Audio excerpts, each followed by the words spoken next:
It's 8 o'clock. This is the UK Tonight. The Home Secretary signs a new treaty with Rwanda as part of plans to deport asylum seekers who arrive in the UK illegally. Tonight, we'll bring you the story of one family's perilous journey to try and reach these shores. Omar was one of 224 people who made the journey by small boat last Thursday alone. Now his brother and his family are hoping to follow him. We'll have an exclusive report from our communities correspondent. Also to come, a 28-year-old is arrested after a manhunt in South Wales. A major incident was declared and schools went into lockdown after a woman was stabbed. We'll have the latest this evening from Aberfan. In Downing Street, victims of the infected blood scandal petition the government calling for faster action on compensation. We'll hear from Richard, who was infected with HIV, hepatitis B and C when he was just 10 years old. Plus, an iconic Grassroots music venue in Bath becomes the latest to announce it's closing its doors for good. We'll be asking what can be done to save small venues. And is this Britain's stinkiest cheese? We'll speak to the man behind the minger. All that to come and much more on the UK Tonight.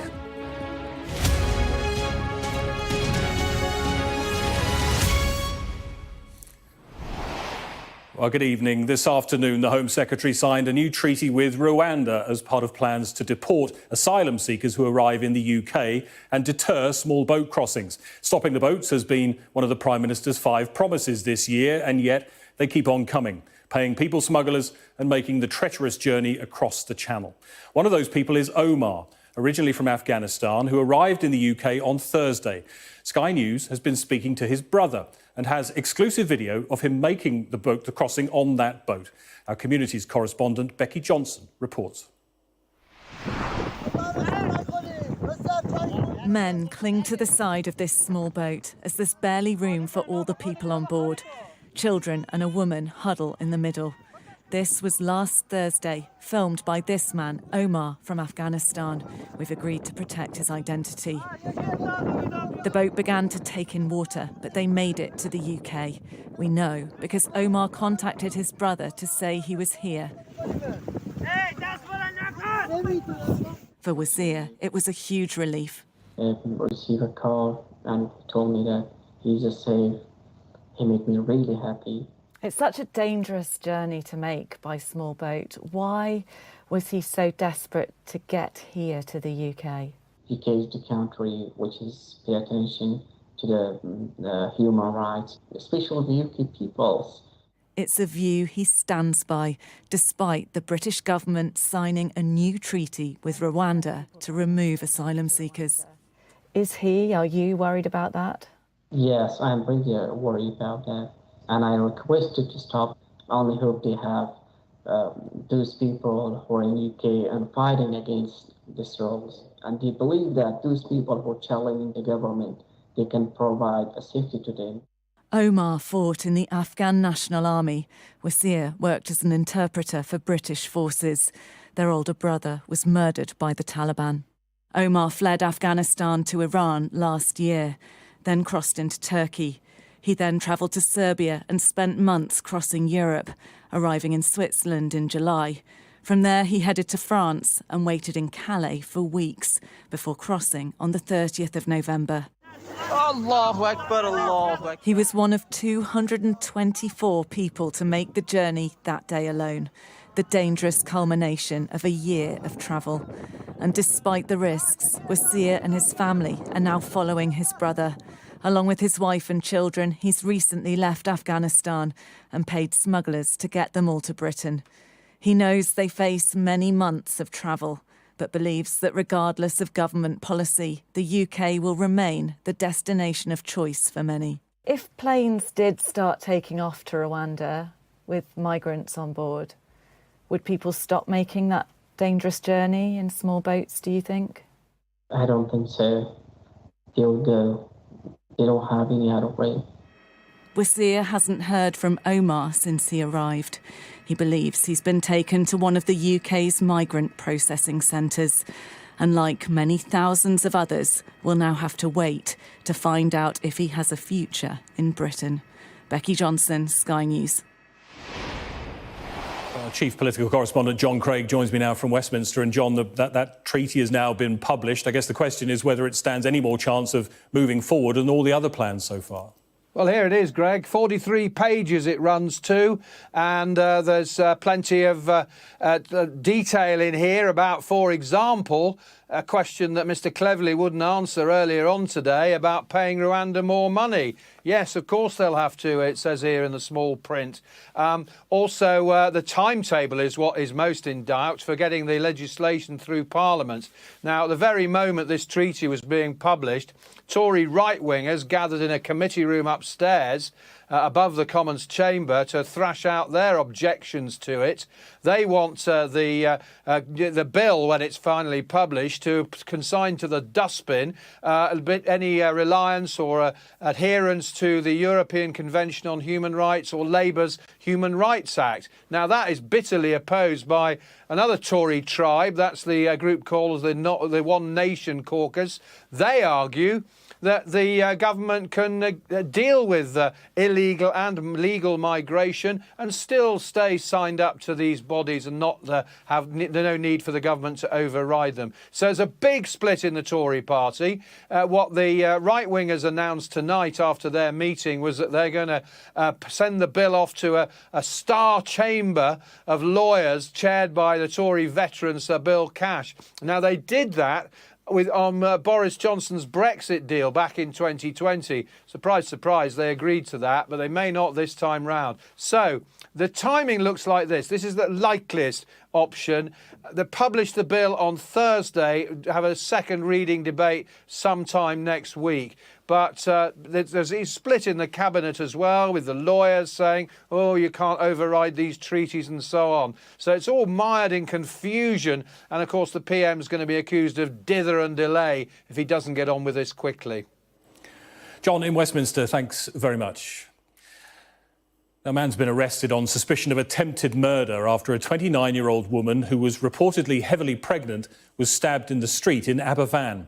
The Welsh village has spent most of the day in lockdown, with police urging people to avoid the area as they searched for the suspect. Our Wales correspondent Dan Whitehead reports from Aberfan.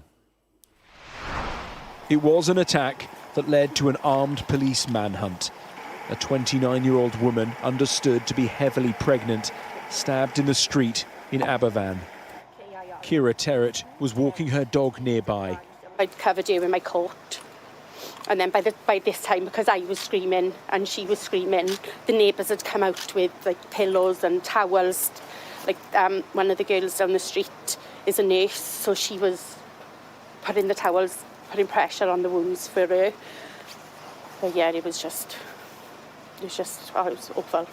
I just went out and just held towels against her wounds then. My husband's lived here all his life, and he said it just doesn't happen here, and it's really shocking that it has. But yeah, you just don't hear like things like this happening at all. The victim was taken to hospital in Cardiff. As armed police began their search in the immediate area, it triggered a series of events. Local schools and nurseries went into lockdown. Kira's two boys, 13-year-old Ellis and 11-year-old Blaine, were kept indoors at Avontaff High School as a precaution. I was in science, and the tannoid went off saying that we were going into lockdown, so I was scared really. I didn't know what was going on. The teachers were just shocked. I seen one of the teachers outside speaking to the police. We, like Elle said, we couldn't go out the school ground, we couldn't play football. It was just before 4 p.m, 7 hours after the attack, that the search for the suspect ended. A 28-year-old local man was arrested on suspicion of attempted murder. The man is known to the victim and is currently in police custody. The victim remains in hospital, her injuries not thought to be life-threatening. Tonight, the Valley community remains in shock. Dan Whitehead, Sky News, in Aberfan, South Wales. Junior doctors in England are to strike again just before Christmas, with further dates planned for the new year as well. They'll walk out for 3 days from the 20th of December and again from the 3rd to the 9th of January. Well, let's get more on this with our correspondent Alice Porter. And Alice, the timing of this, of course, key. Absolutely. I mean, there's been 5 weeks of negotiations, but unfortunately we've had the news today that there'll be 3 days of industrial action by the BMA, and that will take place on the 20th of December for 3 days, so just before Christmas, and then again in the new year on the 3rd of January for 6 days. And we understand those 6 days will actually make it the longest strike in NHS history. And the timing of this is key because, of course, any strike over the winter period, you have those winter pressures, but particularly the strike in the new year. Over Christmas, you have reduced staff, people go on holiday, and so they're hoping to try and do some catch-up. That will be so much more difficult because of the junior doctors going on strike, and they do make up around 40% of the NHS workforce. So the impact on hospitals and, of course, staff in the NHS themselves will be absolutely monumental.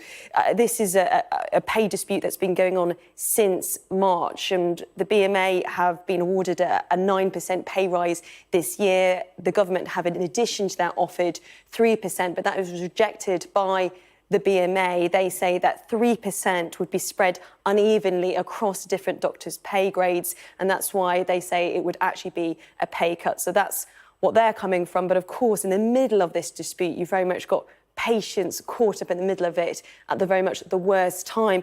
And then in addition to that, we've heard that the Hospital Consultants and Specialists Association, which is a different union, a different health union, they've announced that their junior doctors will be joining the BMA junior doctors on the picket line for 72 hours on the 20th of December as well. So there'll also be that impact, and they are intending to call for further strike action in January, pending the outcome of a ballot later this month. But there is some good news, though, for anyone who's watching this and really feeling fearful about going to hospital over the Christmas period. There seems to be a resolution between the consultants represented by the BMA and the government. There was a dispute there, the consultants being the most senior doctors in the NHS. And so the BMA are putting that offer to their members. So hopefully there is some resolution there, but unfortunately this long-running dispute with junior doctors appear to have no resolution yet. We'll see what happens. Alice, for now, thank you very much. Well, campaigners have delivered a letter to Downing Street today calling for faster payouts for the victims of the infected blood scandal. It follows a government defeat in the Commons last night when MPs voted in favour of a new compensation scheme. Thousands of people died after being given contaminated blood in the 1970s and 80s, in what is widely recognised as the worst treatment disaster in the history of the NHS. Decades later, some bereaved families are still waiting for final settlements. Campaigners have warned the government will be on the wrong side of history if it rejects a new compensation scheme. Well, Richard Warwick joins me now from Scarborough. He was infected with HIV, hepatitis B and hepatitis C as a child after receiving contaminated blood products. Richard, thanks very much for joining us tonight. We'll talk about the politics in a second, but first of all, what happened to you as a child? How has that impacted your life? I have haemophilia. It's a hereditary condition that I was born with. And as a child, I started to be given concentrated factor VIII, which was imported from the United States and other places, to treat the haemophilia. And as a result of that, I contracted initially hepatitis B, and then hepatitis C, and then HIV. So I sort of got the full package of viruses just through the treatment that was supposed to help my blood clot. So it's been quite devastating for not only for myself but for my wife and my wider family. It's been a long journey for you, and of course so many families caught up in this scandal. For that reason, with what happened last night and that vote by MPs, how significant a moment is this, do you think, for the campaign? I think it's certainly something I think I'll never ever see again in my lifetime. Sort of the Tory MPs coming over to, I think it was 22 of them, sided with the Labour Party and others. And the fact that it got through by just four votes was just incredible. I think collectively everybody's jaws just dropped. It's huge. It's the biggest thing I can think of in the campaign, and certainly during this session of the inquiry, is that we have now got, hopefully, if it goes through the Lords okay, it will actually become an act and be in law, so that these recommendations clause 27 that Dame Diana Johnson put forward can be implemented, and shortly thereafter, people will actually get compensated for their loss and the harm done to them. Yeah, I mean, the government hasn't committed yet to following up what happened last night. They've been accused of delaying. Do you think that's what's happened? And if so, why have they been delaying? Oh, without a shadow of a doubt, they've been delaying. I think at every turn, every instance when they've been asked to make decisions and they've said, "Oh yes, I think that the term they like to use quite a lot is working at pace." They've been doing, frankly, quite the opposite, and nothing's been done. Nothing substantive has come out of their promises, and we've seen this again and again and again. We just can't trust them as a community. We just cannot trust them to do anything. And it's not just being with the Tory party. Successive governments have done the same thing. And I think the last night's clause in the Victims and Prisoners Bill that will actually put this into law and compel the government to actually get this compensation scheme set up so that victims can be paid, can be compensated. It's absolutely vital, because I think if this was left to the government, it would probably be months or even years before anybody saw anything, and more people will have died by then. You'll have heard those who say this is potentially billions of dollars. It will affect spending on other areas of government spending. When you hear that, what do you say to those people? Considering we've been waiting for 40 years for something, they know exactly what was needed 20, 30 years ago to help people. And the fact that they've put it off is just going to cost them more in the long run. Call me sceptical, but I think, and many of us thought the same thing, that the reason the government have been pushing this off, not only the size of the amount of money that would be needed to satisfy the compensation needs of people, but the longer they wait, the less people there are around to compensate. And that's something that's been at the back of the minds of many people over the years that I've spoken to on a personal level. They're just waiting for us to die. Now, you'll get them on camera and talk to them, and they'll say, well, that certainly isn't the case. We would never dream of doing such a thing. But when you see the amount of time it's taken and the lengths they seem to go to avoid addressing this issue over the years, to me, it seems perfectly obvious that they just want rid of us. Of course, the government say they want to wait for this full inquiry to be published, that they're not delaying on that basis. That's your view, of course. But how hopeful are you that what happened last night is a step forward to getting to the end of this for you and for the other families? I think it's a huge step. As I say, if this is put into law, they will have no option but to stand by their commitments and to stand by the recommendations of the inquiry. So I honestly think by February next year, after it's been passed in the Lords, fingers crossed, within 3 months of it being passed, we should have a scheme set up, and people should eventually get compensation for their losses. And bereaved parents will be compensated, and bereaved children will also, orphans will also get some sort of, will get just recompense for their losses. It's been a long journey. Richard Warwick, we appreciate your time with us tonight. Thank you very much. Thank you. Now, the Duke of Sussex has begun his High Court challenge against the Home Office over the protection of his family. Prince Harry is taking legal action after his security was downgraded back in February 2020, when it was decided he and the Duchess of Sussex would no longer be working royals. His lawyers argued today the Duke has unjustifiably been treated less favourably than others. Our royal correspondent Laura Bundock has the story, and just a warning, a report does contain flash photography. When Prince Harry left his royal role, he lost his automatic security. But did the Home Office act unlawfully? His lawyers think so. They argue decisions about his protection weren't taken properly, that they were irrational and unjustifiable, singling out Harry and treating him unfairly. The Home Office disagrees. The Home Office side say that the decision was not unreasonable, that it was perfectly proper for this committee to take everything into account. Prince Harry is no longer a working royal, and therefore he isn't going to be treated in the same way as the King and presumably the most senior members of the royal family, but he is going to get a level of protection. Since he left for the States, Prince Harry has been locked in a legal fight over security. He now has provision on a case-by-case basis, but says he's being treated less favourably than other VIPs. It all comes as others in his family have faced the fallout from revelations in a book. Back on the beat and working through the allegations, the King at a Coptic church and Kate opening a children's hospital. They've not publicly commented, and neither have the Sussexes. Prince Harry not here in person, but he will have been watching proceedings closely. The removal of his automatic security is, he says, one of the big reasons it's been so difficult for him to bring his family back to Britain.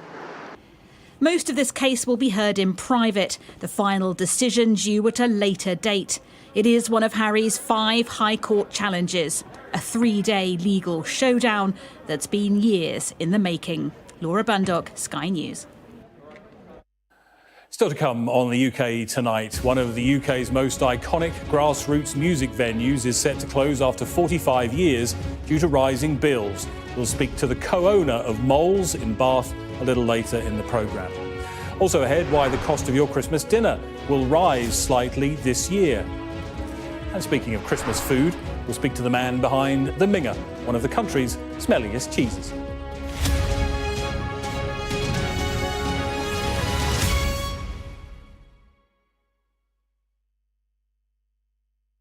From this evening, I must give the British people a very simple instruction.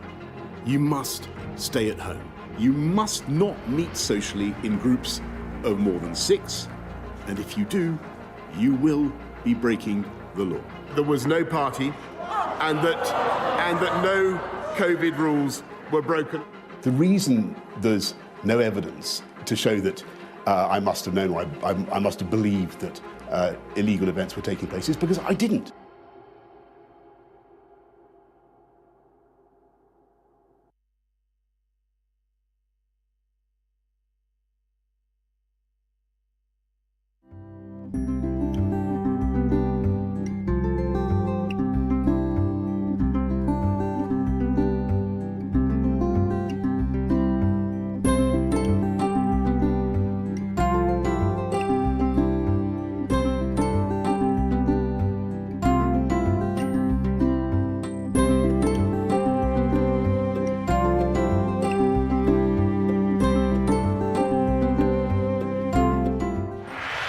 Sky News. From the Sky News Centre at 7. Now that you're up to date, we can go into a bit more detail. Things can change incredibly quickly. Taken by surprise. Have you ever known a moment like this in British politics before? Yes. Cheers. We'll start with breaking news. Let's get the latest on the ground. So, by the end, we'll hopefully all understand what's going on in the world just that little better.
Welcome back. You're watching the UK Tonight, and here's what's coming up.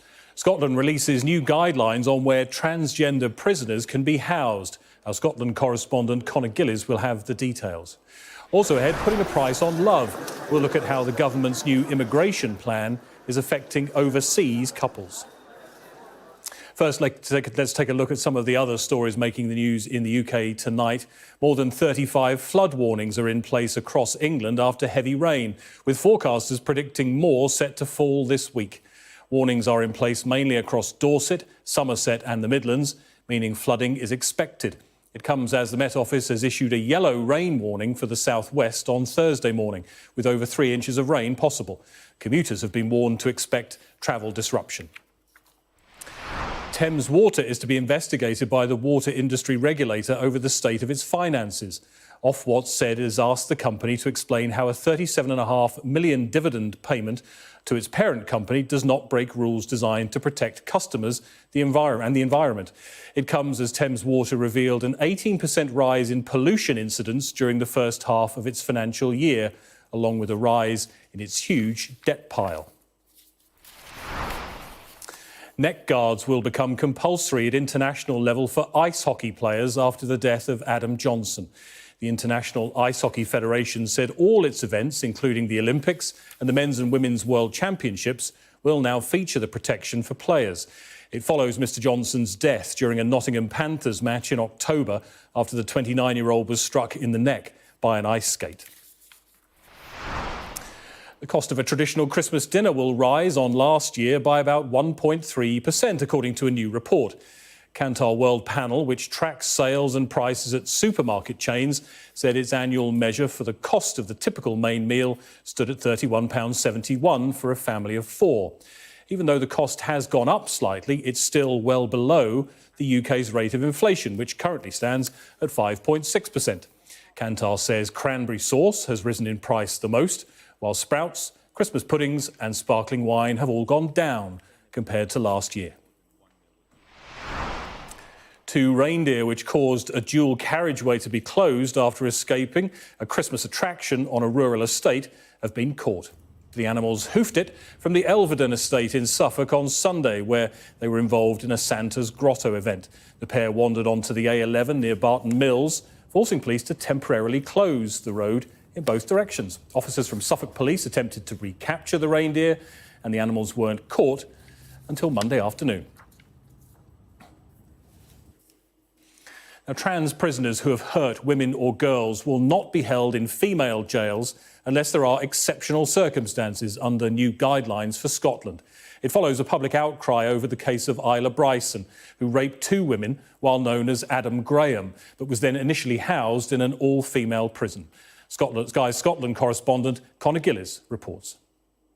Isla Bryson is a predator who raped 2 women while known as Adam Graham, a serial sex offender who became a transgender woman while awaiting trial. I don't think they're true trans women. I think they're trying to play the system. The case triggered an enormous row and political headache after rules meant Bryson was initially detained in this all-female prison.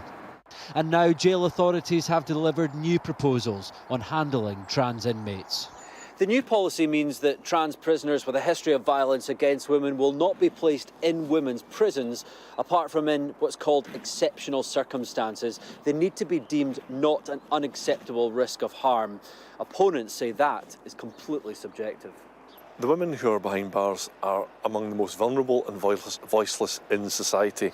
It's their safety that's being potentially compromised here, and they need to know what the process is. The document, which has taken 5 years to produce, doesn't explain who makes the decision, on what basis, what are the criteria. Those running Scotland's prisons insist this is a robust way forward. I am confident that the new policy will address those concerns and ensure that there is continued public confidence in how we operate as an organisation, because we have more than 20 years of managing transgender men and transgender women in custody. England and Wales has a near blanket ban on trans women with male genitalia from being in female prisons. One former governor reckons Scotland should have done the same. It's absolutely not good enough. It just doesn't take account of the needs and vulnerabilities of women in prison, and it places the feelings and desires of men who identify as women above the needs of women. This new plan will impact very few people. The transgender prison population is tiny. But in many ways, this was about attempting to reset confidence, dented heavily by the Isla Bryson scandal. Conor Gillis, Sky News.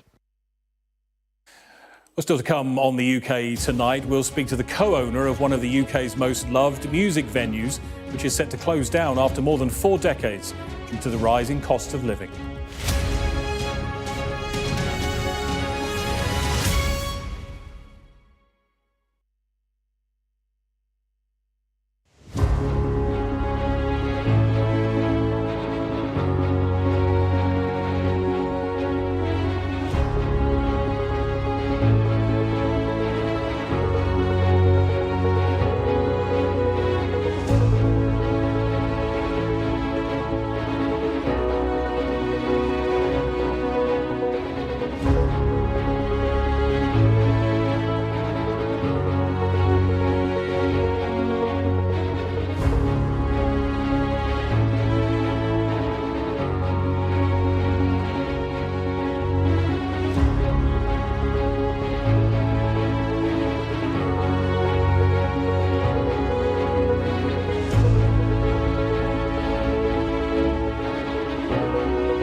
Welcome back to the UK tonight. Putting a price on love. Is that what the government has effectively done after yesterday's announcement of tougher visa rules?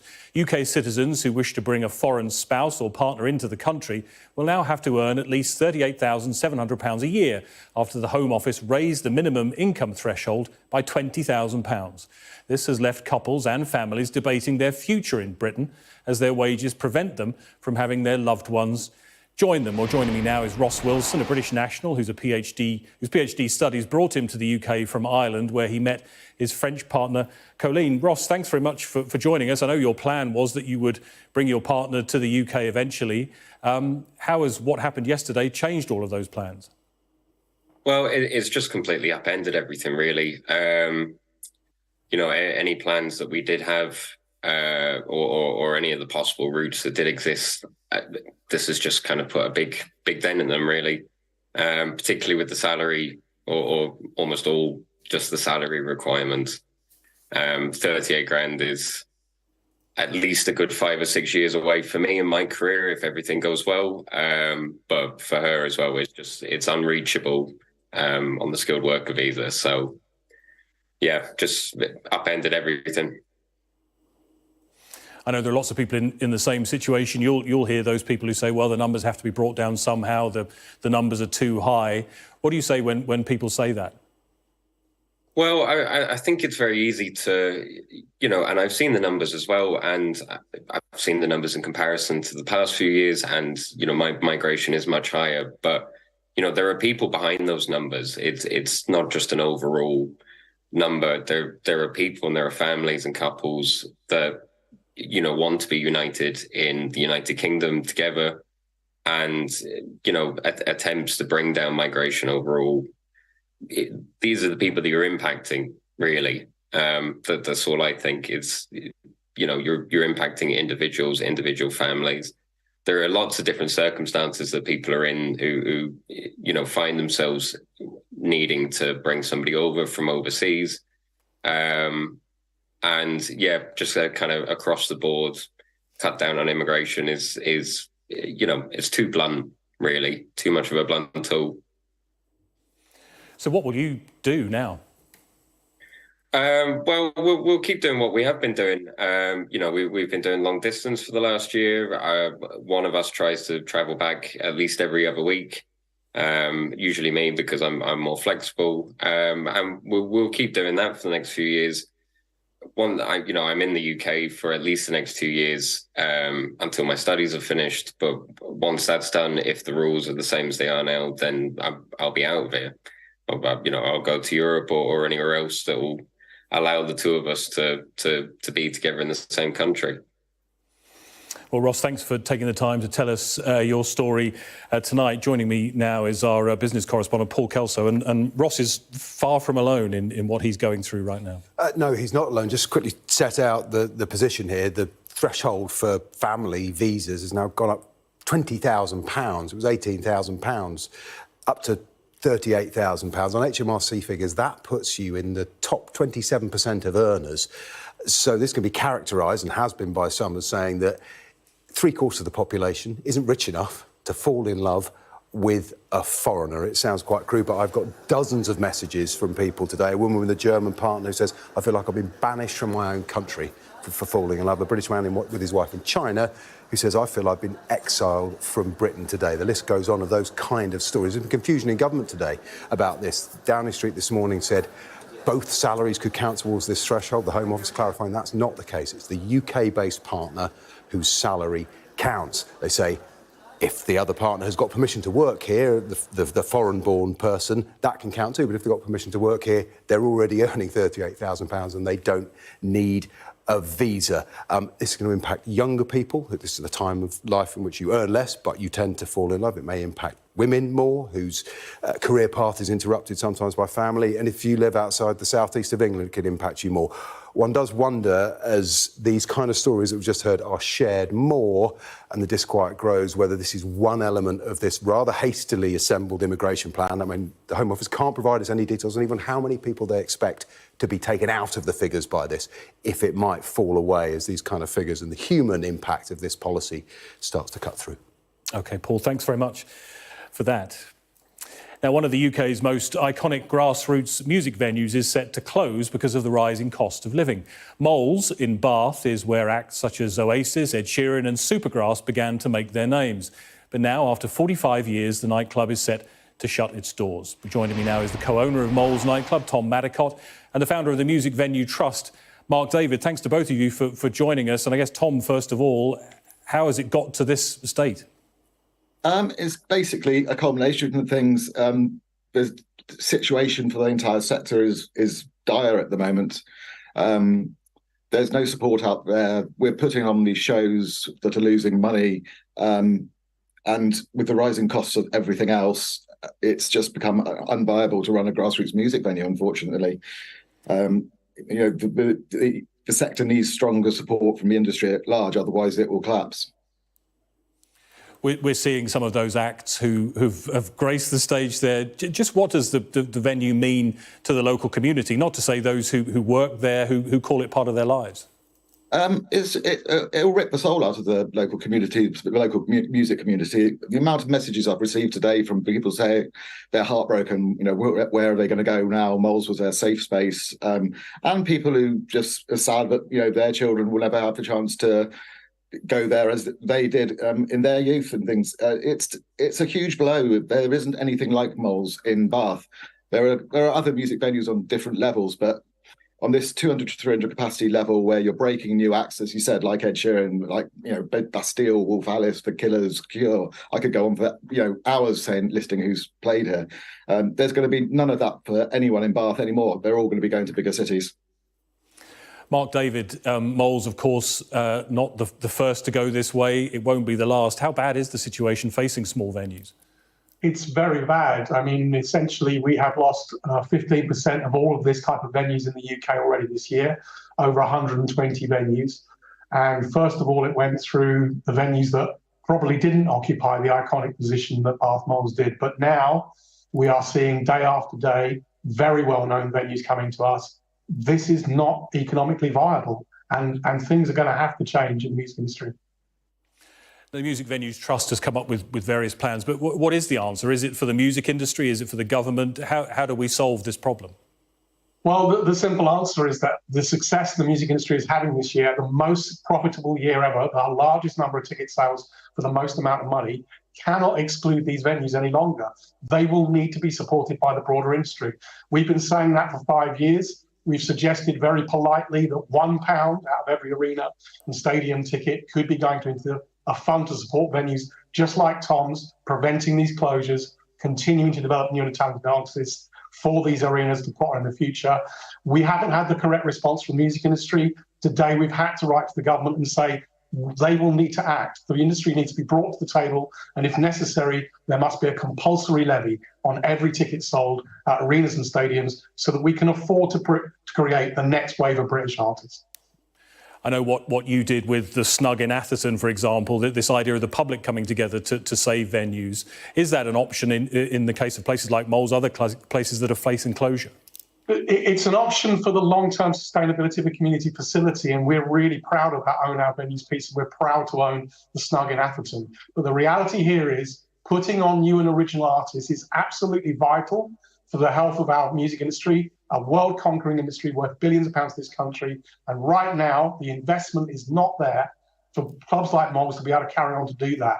And we cannot see any more Moles closing. The industry has to act, and I'm very serious. If it does not act, it must be brought to the table by government. Lucy Fraser, the Secretary of State for Culture, needs to summon the music industry and explain very clearly. They have responsibilities to develop new talent in this country and to develop British artists so that we can continue to be a world-beating force. And if they won't do it, they should do what they do in France. 3.5% of every ticket sold in France by British promoters for British artists, promoted by British agents, is going into a fund to support French artists. If we can't do that here, we should all look forward to watching a lot of French eyes playing in British venues in the future. And Tom, what would it have taken, what could it still take to save Moles? Is there any prospect of coming back from this? Sadly, I don't think there is. The costs are just too high. We would need to own the building, something Music Venues Trust have been working on as well. The sad reality is, unless you own the building outright, it is pretty much unviable to run a grassroots music venue in the current state. So it does need support from the music industry at large. And as Mark said, that hasn't happened. Music Venues Trust have been trying for several years to make this happen and saying that situations like this are going to come to fruit. And today it has. And yeah, I'm kind of lost for words because obviously it's been a tough day. But if the music industry won't act, we must get the government to force them to act. Otherwise, all these spaces that mean so much to so many people, so much to so many artists, will cease to exist. And where will those future arena, stadium, festival headliners come from? They're not going to come from TikTok. They're going to come from your local venue where they can hone their craft, build up a fan base, and become a future world star. Tom Maddock, clearly an emotional day for you, and Mark David as well. Thanks very much for joining us to talk about moles and what's facing clubs like it. Thank you very much. Thank you. Well, coming up on the UK Tonight, we'll speak to the man behind the Minger, one of the country's smelliest cheeses. And coming up in the sport, Chris Wilder returns to Sheffield United after Paul Heckingbottom becomes the first Premier League manager this season to lose his job.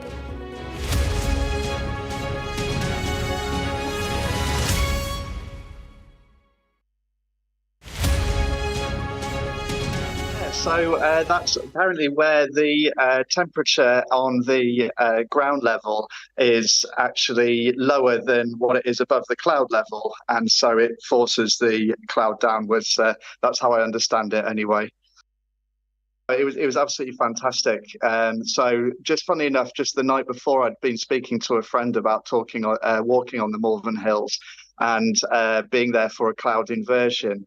And yeah, sure enough, I saw on social media someone had taken a picture of the sunrise, and I thought, right, I need to get there and experience it myself.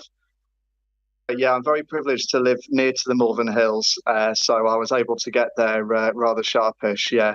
It was my very first one, and yeah, I'm definitely going to be keeping out for when it's foggy in Worcester and make sure to get up on the hills and up above the clouds again. So I've just started my own Instagram account where I've following getting into photography, and so yeah, it's at Nick Sturdy, STURDY on there if anyone wants to have a look. They have breached the road. There is a lot of gas being fired all around us.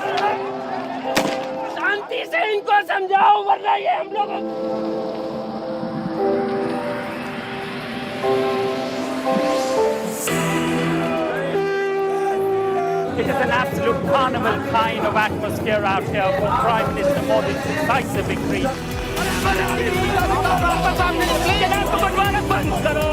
These students are defying the prohibitory orders, and now they're going to be arrested. We aim to be the best and most trusted place for news. The roads have been inundated. The only way out is to get people by boat. What is feared that over 200 people might have died because of these landslides. This on any given day would have been bustling with people, but today it's absolutely deserted. This is one of the most sensitive areas of northeast Delhi where there's been clashes. I'm Neville Lazarus and I'm Sky's reporter based in Delhi.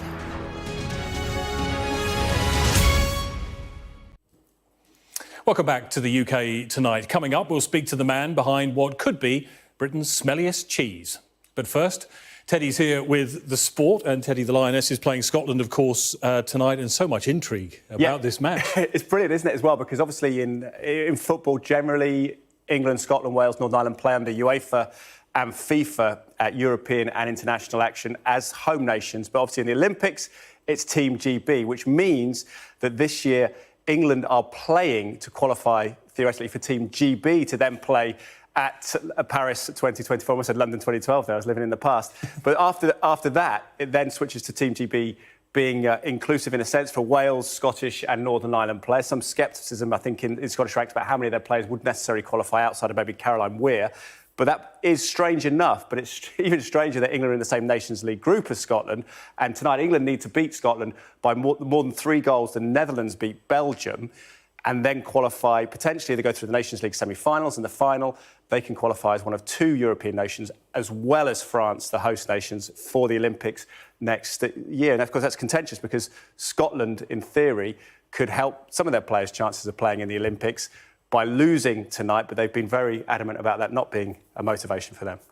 A lot going on in that game. Yeah, it certainly is. Scotland have said it's an insult that they would try and lie down in this one, but I have to say that this is the score so far at Hampden Park. England have only lost twice to Scotland in 22 meetings. Doesn't look like it'll be a third loss tonight. Lead 4-0. Greenwood with the opener. Then Lauren James, who's been in such fine form with a couple of goals. And Beth Mead, who's been out for a year. On her first start, scoring for England. And I can tell you in the other key game in this, a bit of a local derby of itself, it is Netherlands 1, Belgium 0, which means as things stand, England are going through to Nations League semi-finals, and because of that, Team GB still have a chance of having a team in Paris next year. So more of that on the sport coming up, because it's a busy night in the Premier League as well.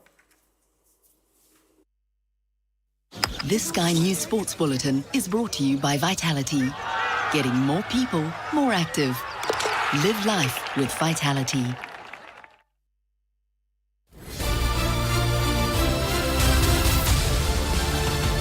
Now a warning. Some viewers may find some of what we're about to discuss distressing, something our reporter Eleanor Roper is here to tell us about. Eleanor, OK, so we're going to see white ribbons, a lot of them. You're sporting one for us now. Yep. What is the campaign actually about?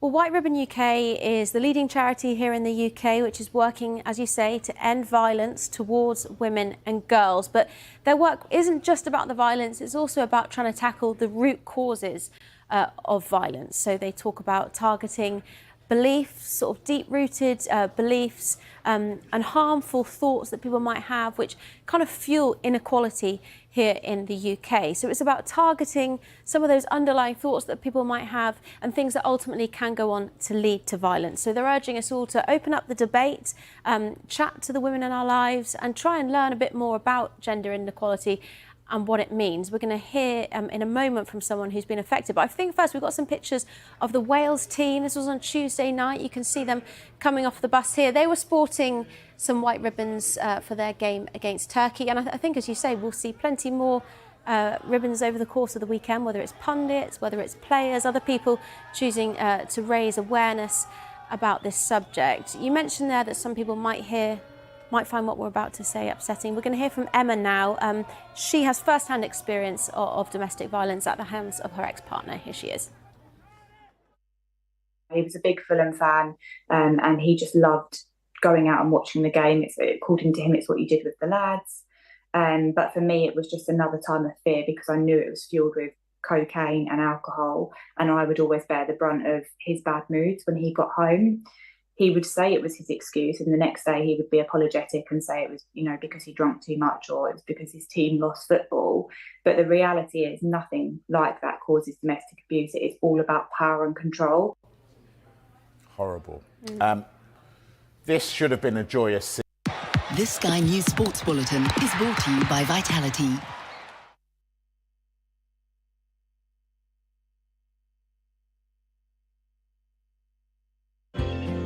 Warm memories wherever you go. The weather, sponsored by Qatar Airways. It's turning more unsettled and a bit milder from the middle of the week, with heavy rain keeping the risk of localised flooding.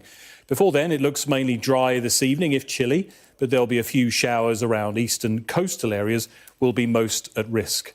Much of Ireland will turn wet and windy tonight. Meanwhile, clear skies across the UK will bring an extensive frost, but there'll be some low cloud around and some fog. Icy stretches are likely in the northeast. Ireland and Northern Ireland will see outbreaks of rain and strong winds from tomorrow morning.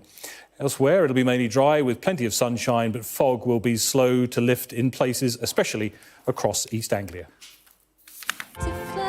The weather, sponsored by Qatar Airways. Now, we always like to leave you with something weird or wonderful on the UK Tonight, and today's story might fall into both of those categories. That is, if you're a fan of cheese. My next guest has produced this, what could be the UK's and maybe one of the world's smelliest cheeses. It's known as the Minger, and the man behind the Minger is cheesemaker Rory Stone, and he joins me now. Thanks very much for joining us. I guess a question you never like to ask, how smelly is it? Well, it's quite an arrogance, really, for us to suggest that it could be the smelliest, and it's very, very difficult to qualify that. All I can tell you is that friends have bought it, and partners have sometimes said, you either eat it in one or you put it in the garage. They want to treat it like kryptonite. It does have a particularly bad smell, and it should be locked up and put somewhere else. So I think the general effect is most people find when they open the packet to start with, they think, well, it's not that bad. I can cope with that. But if you put it in the car and then go and do some shopping and come back, you'll definitely know all about it. If you put it in the fridge and you open the door, you think, time to get the dog out of the house, something's wrong with grandpa. this is not working. So it can be very off-putting. But the smell, it's a sulfurous, it's cabbagey. It is very dominant. It's the kind of bacterium that likes to live in hot, sweaty places. So if you've kept your wellies on for a fortnight, you know that's what you might expect. But the flavour's different. Well, I was going to ask you that. You paint a lovely picture of the smell, but we assume it tastes a lot better than that. Yes, it's actually surprisingly quite mild in that respect. It doesn't. We've never tried to make cheeses that rip your tongue out and beat you about the head and shoulders with them. We want something that's reasonably subtle and a bit sort of proteiny. Really, it's quite close in some ways to a really nice, ripe, unctuous, maybe slightly meaty brie. And there's obviously a demand. We know smelly cheeses are popular. What is the appeal? I think people just traveled so much more. When I was a little boy, I used to show people around the dairy and try and pick up some tips. And we used to have a very simple cottage cheese with some wild garlic leaf in it. And when you mention garlic to anybody, they're like, oh, no, we don't eat that foreign stuff. People have traveled, people experiencing more now. And, you know, we see that it's difficult for the territorial cheesemakers of the UK. That's definitely a market that's declining. We're still dominated by cheddar, of course. That's very, very much a part of it. But people are experiencing these new tastes from continental Europe, and they want more of it. And I mean, I've never had an original idea in my life. All the best ones are nicked, and these are all styles nicked from our friends over the English Channel. So is this Scotland doing battle with France? Could you take over as the capital of smelly cheeses up there? It's normally the Scots and the French doing battle with the English. Well, that's the way round. But I think making those continental styles in the UK, I think it's definitely part of Brexit. It's been harder for product coming in, and I think I can see buyers now at supermarkets beginning to get more interested in what there is in the home market. It's still a very underdeveloped. I mean, you know, there are about 280 members of the Specialist Cheesemakers Association in the UK. There must be about 5,000 farmhouse cheesemakers in France. So we can't really claim to be dominating the world, but we're doing a better job than we used to.